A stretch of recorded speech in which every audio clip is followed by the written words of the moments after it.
2 semaines sont passées depuis le jour de mon anniversaire. Il y a plusieurs choses qui sont passées entre temps, mais c'était rien vraiment d'important. C'est vrai, on a passé de bons moments chez Laetitia.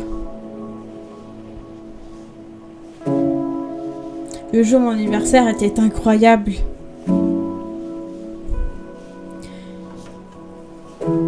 J'ai rencontré plein de gens, surtout celles dans lesquelles je m'y attendais pas.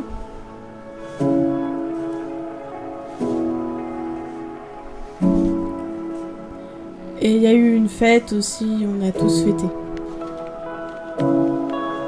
Bref, j'étais tranquille avec Laetitia. Mais il va falloir qu'un jour on part.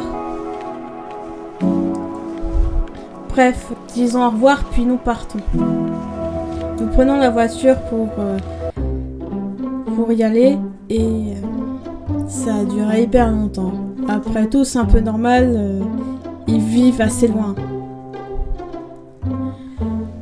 Le père d'Amandine nous présenta le salon puis la chambre. Puis, lorsque Amandine et moi on discutait, il y a le père d'Amandine qui arrive et qui nous dit qu'il a trouvé de nouveaux vêtements pour moi et qu'il va falloir que je me change. Il m'aide à me changer, puis il part. À un autre moment, Amandine et moi on discutait quand on entend son père gueuler. On est venu voir ce qui se passait et nous voyons qu'il était au téléphone avec on ne sait pas qui, mais il a l'air vénère. Il jette son téléphone et nous lui demandons qu'est-ce qui se passe. Alors lui il nous rassure en disant que c'était rien d'important et que pour l'instant on fera mieux d'aller nous reposer. Amandine et moi on dit d'accord, croyez moyen. On dirait qu'il nous casse quelque chose. Bref, il doit avoir raison. Ils me retrouveront jamais.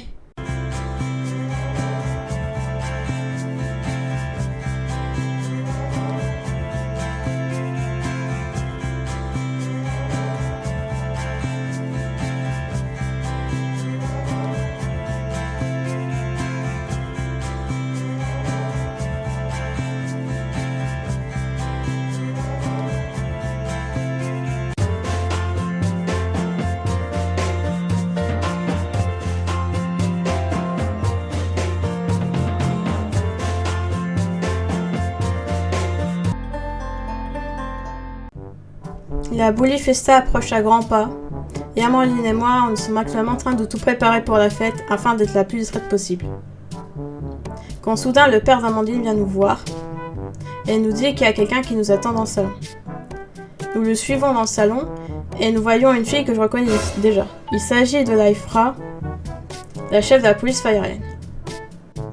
Laifra me dit que le fait que je la reconnaisse est une preuve que je suis en train de retrouver la mémoire, mais que ce n'était pas sujet.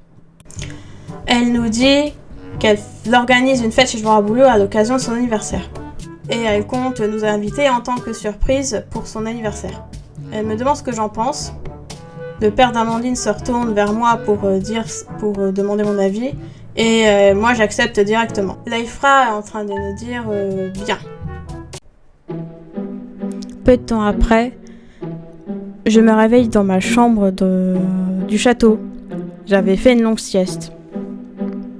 Bref, je me lève et je vais aller voir les autres dans le salon. Il n'y avait pas que Laifra. Il y avait aussi Carla et Yolina. Bref, Amandine me demande si j'ai bien dormi. Je dis que oui. Puis nous discutons avec les autres. Laifra nous raconte à un moment son appel le plus hilarant qu'elle a eu. Où en fait Apolline avait surpris Emmanuel en train d'appeler une patrouille pour partir à ma recherche sans autorisation. Et du coup, elle a ordonné à appeler Laifra, tandis qu'elle, elle est en train de neutraliser Emmanuel. Et elle a entendu là, sur lui, en attendant l'arrivée de la police royale. On était toutes pétées de rire. Laifra nous dit qu'actuellement, le roi Bully et la reine Nana sont actuellement en date. À un moment, t'as Laifra qui nous dit « Oh tiens, les voilà !» Je me retourne et je les vois arriver. Le roi Bouli s'extasie à l'idée de me voir et j'arrive lui faire un câlin. Il me dit bien évidemment « Lifia, comme tu as grandi ma petite fille, j'ai entendu dire que ton institutrice de maternelle te manquait de respect et du coup je t'ai vengée en faisant en sorte à ce qu'elle ne revienne plus jamais ici. » Moi et Carla, on était sous le choc. Et t'as Carla qui nous dit « Attends, c'était donc toi qui étais à l'origine de A-105 ?» Et puis t'as Rabouli qui dit dans le plus grand des calmes « Bah ouais !» Puis nous commençons du coup à discuter. Encore une fois. En fait, le roi Bouli, il avait plein de trucs à raconter, notamment les dernières nouvelles, notamment le fait qu'Olina a déjà tout bouffé lors d'un buffet, et à quel point toutes les buscades me manquaient, quoi. Bref, on est en train de passer un véritable moment en famille dans le royaume. Et puis à un moment, t'as Carla qui me fait rappeler que j'ai toujours été proche de mon grand-père, et cela même depuis quand j'étais petite. Bref, c'était le meilleur Bouli Festa de toute ma vie. Ça tourne. Ok, salut. Vous venez probablement de remarquer que je ne suis pas chez moi.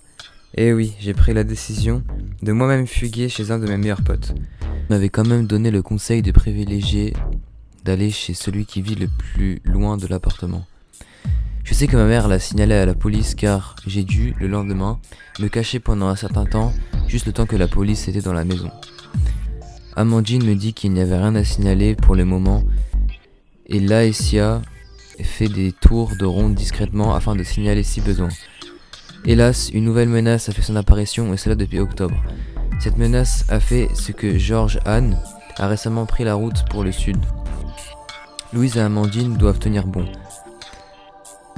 Concernant les dernières nouvelles, Louise et Amandine ont reçu une visite assez inattendue, les menant à être autre part qu'à l'appartement. Cette fois-ci, rien de spécial n'est prévu pour ce jour de novembre, hormis peut-être la menace. Nous sommes en novembre et rien de particulier ne s'est passé. C'est assez tranquille. On venait à se demander si je peux sortir de temps en temps, puisque personne dans ce village ne semble être au courant de ma disparition. Cependant, le père d'Amandine semble être sur ses gardes récemment. Il refuse de nous dire pourquoi en nous faisant croire que tout va bien, mais nous sommes pas dupes. Tellement qu'Amandine et moi on passé le soir à théoriser sur pourquoi il a ce comportement. À ce jour, nous avons 3 théories. 1. La police a repris la recherche, notamment depuis la fugue d'Alex.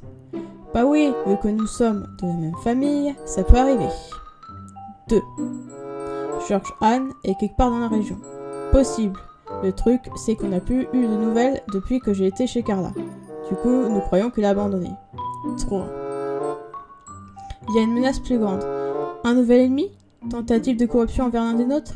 Les possibilités sont infinies. Nous avons eu la réponse une semaine plus tard. Le père d'Amandine arriva, l'air paniqué, et il nous expliqua qu'il a vu Georges Anne dehors pendant qu'il sortait du supermarché. Il dit également que Georges Anne semblait l'observer. Il s'est vu grouiller afin que Georges Anne ne le suive pas. On avait raison, et c'était la deuxième théorie. Le père d'Amandine nous dit donc de rester vigilante, qui nous préviendrait si ce journaliste est devant chez nous. Cela arriva le lendemain. J'étais avec Amandine dans la chambre, quand son père arrive afin de nous annoncer que Georges Anne est là et qu'Amandine doit descendre, tandis que moi, je dois rester dans ma chambre en attendant qu'il parte. Amandine et son père descendent et parlent avec Georges Anne. D'après ce que j'entends, Georges Anne pose les mêmes questions qu'avec Laetitia et sa mère. Cependant, lorsqu'il répondait presque la même chose, Georges Anne semble être plus insistant, comme s'il voulait qu'il cède et révèle ma présence. Heureusement qu'Amandine et son père ne cèdent pas. Tenez bon, je vous en supplie. Cela durait plus longtemps qu'avec Laetitia et sa mère. Bon sang, il ne voulait pas lâcher l'affaire. Une fois qu'elle est partie, Amandine revient et dit qu'elle craint que Georges Anne soit devenu une réelle menace. Nous espérons qu'il va nous laisser tranquilles. Hein? Vous croyez vraiment que l'épisode est fini? Bah non en fait. Le père d'Amandine part nous chercher des trucs de Noël, tandis qu'Amandine et moi sommes dans la chambre en train de discuter. Quand soudain quelqu'un frappe à la porte. Amandine décide d'aller voir et revient direct au courant. Elle éteint la lumière. Meuf, pourquoi t'as éteint la lumière? Chut, Georges Anne est à la porte et on doit lui faire croire qu'il y a personne à la maison afin qu'il parte. Nous sommes immobiles, toutes les lumières éteintes, et essayant de ne pas foirer son plan. Au bout d'un moment, on entend son père parler avec Jean-Charles, son père confirmant le fait que nous étions absentes. Au bout d'un moment, son père entre et vient nous voir. « Ça y est les filles, il est plus là. » Nous allumons la lumière. « Je trouve votre idée merveilleuse. Vous l'avez bien berné. » Il s'est mis à rire. Il nous dit également qu'il a acheté de quoi faire un apéritif. Il reçoit un appel, il sort son téléphone et voit le numéro. C'est lui. Il décroche. Allô ? Oui. Quoi ? Vous dites que... Oui, faites-moi confiance. Il raccroche. Que se passe-t-il ? Ça devient de pire en pire. Non, rien. Ok, qu'est-ce qu'il veut dire par là ? Nous retombons dans des théories pour tenter d'expliquer de ce qui vient de se passer. Cependant, le père d'Amandine prépare l'apéro. Quand il eut fini, il nous appela pour aller dans le salon afin de prendre l'apéro. À la paix, à la tranquillité !